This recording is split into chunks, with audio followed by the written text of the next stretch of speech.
मालकी हक्काच्या वादातून चक्क रस्त्याला कुंपण, रस्त्यातच कुंपण घातल्यामुळे घरात कुटुंब जगते बंदिवानचे जीवन। अक्कलकुवा तालुक्यातील नवापाडा येथील अजब प्रकार।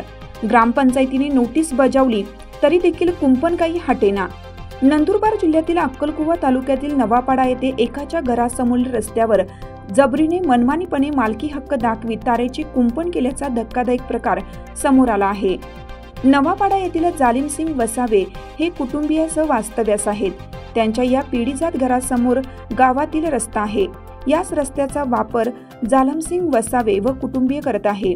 मात्र 17 फेब्रुवारी रोजी नवापाडा येथील रस्त्यावर ग्रामपंचायतीने काँक्रिटीकरणाचे काम सुरू केलं होतं, परंतु गावातीलच नरेंद्र पाडवी यांनी रस्त्यावर आपला मालकी हक्क दाखवत काम बंद पाडले व याच रस्त्यावर सिमेंटचे खांब टाकून त्याला लोखंडी तारेचे जाळीदार कुंपण केलं।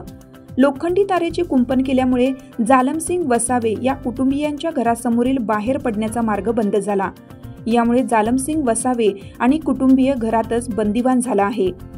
विकास कामात अडथळा आणला म्हणून ग्रामविकास अधिकारी यांनी पोलीस ठाण्यात लेखी पत्र देखील दिलं आहे आणि रस्त्यावर कुंपण केल्याने संबंधिताला ग्रामपंचायतीने नोटीस देखील बजावली आहे।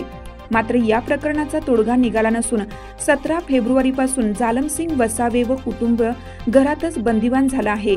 ते या प्रकरणाचा तोडगा निघून जालिमसिंग वसावे कुटुंबियांचा मार्ग मोकळा होण्याची अपेक्षा इतर नागरिक देखील व्यक्त करीत आहेत। 17 फेब्रुवारीपासून पीडित कुटुंब शासनाच्या मदतीच्या अपेक्षेत आहेत, मात्र या कुटुंबाला अद्याप मदत मिळालेली नाही।